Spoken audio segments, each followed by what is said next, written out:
आधी सगळ्या लोकांना वाटायचं इंडस्ट्री असो का इंडिव्हिज्युअल असो इन्कम टॅक्स रिटर्न भरलं म्हणजे आपलं संपलं काम. आता तसं उरलेलं अजिबात नाही आहे, कारण की तुमचा अख्खा डिजिटल डेटा त्यांच्याकडे गेला आहे. आता तो कसा, तर बघा मी काही गोष्टी सांगतोय.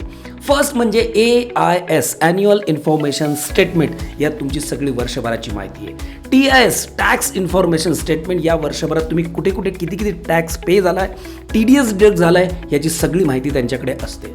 देन GST डेटा मिसमॅच, जे GST रिटर्न किती भरलं आहे आणि तुम्ही इन्कम टॅक्स रिटर्नमध्ये किती दाखवलं आहे यांचं सुद्धा ते लिंक लावतात म्हणजे लावतात.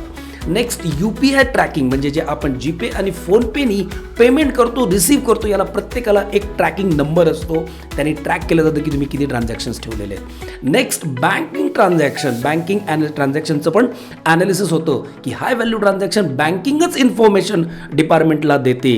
हे सगळ्या गोष्टी चेक होतात बँकिंग ट्रान्झॅक्शनमध्ये.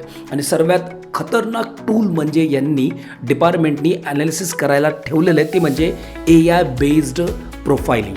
AI बेस्ड तुमची एक प्रोफाईल तयार केली जाते. त्या प्रोफाईलमध्ये तुम्ही डेटा किती दाखवला रिटर्नमध्ये आणि ॲक्च्युली GSTमध्ये डेटा किती आहे, बँकिंग ट्रान्झॅक्शनमध्ये डेटा किती आहे, UPIमध्ये किती रिसीट, या सगळ्यांची लिंक AI लावून देतो. तर ह्या गोष्टीमुळे काय झालं आहे की तुमचा जर कधी तुम्ही अर्धवट डेटा दिला असेल पण GSTने जर कधी किंवा AIने जर कधी तुमचा डेटा परफेक्ट मांडला असेल तर लगेच मिसमॅच येणार. त्यामुळे तुम्हाला कंप्लायन्सची नोटीस येऊ शकते किंवा ये बाबा हा डेटा पूर्णपणे दे.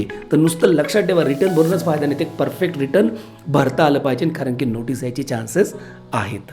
तर धन्यवाद अशाच व्हिडिओसाठी. थँक्यू.